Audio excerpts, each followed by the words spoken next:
So bakit ko kaya iniwan? So ito ang dahilan kasi na-in-love po ako sa i-introduce ko sa inyo ngayon, okay? So umpisahan na natin. There you go. Okay, dan daw sa taas ang pinduters. Okay, so let's talk about global wellness. So sabi nga dyan, ang health daw natin is priceless. Hindi mo yan mabibili. Hindi katulad ng mga diamonds at gold. It's more than that actually. And marami na rin pong mga nangyayaring mga sakit-sakit, lalo na pag ikaw ay naging obese, okay? Lalo na yung mga well-developed nations, okay? Ano pa? Yan. Kaya marami nagkakasakit kasi sa mga kinakain natin. Kaya mga tao ngayon, saan nakafocus?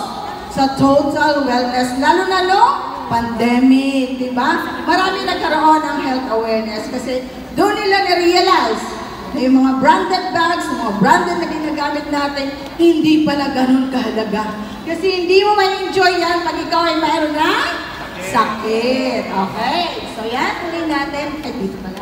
Sorry. Yan. So, bakit nga ba tayo nagkakasakit? It's because of our modern lifestyles. Unang-una, anong sabi dyan? Sabihin nyo nga, unhealthy eating habits. Ay, ulitin nga. Yan. Sino dito yung mahilig kumain kahit alas 9 na ng gabi? Sino yung mahilig sa unlimited rice? Grabe, diba? Dito lang tayo kakain kasi maraming kanin kahit konting ulam. Ganun ba? Marami bang ganon? Sino mahilig sa fast food? Hoy, mahilig sa fast food. Lalo ngayon, diba?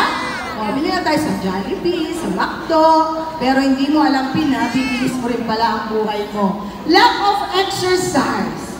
Sino dito yung nag-exercise every day? Taas ang kamay. Ay, wala. Magsabi kayo ng totoo. Ibukas niyo yung mga kiling-kiling nyo. Hindi, mangangamoy na yan mamaya. Okay? So, karamihan, pagising, anong na-exercise? Yung mga daliri lang. Napaka-importante pala, yun man lang gawin mong mag-breathing ka. Breathing exercise.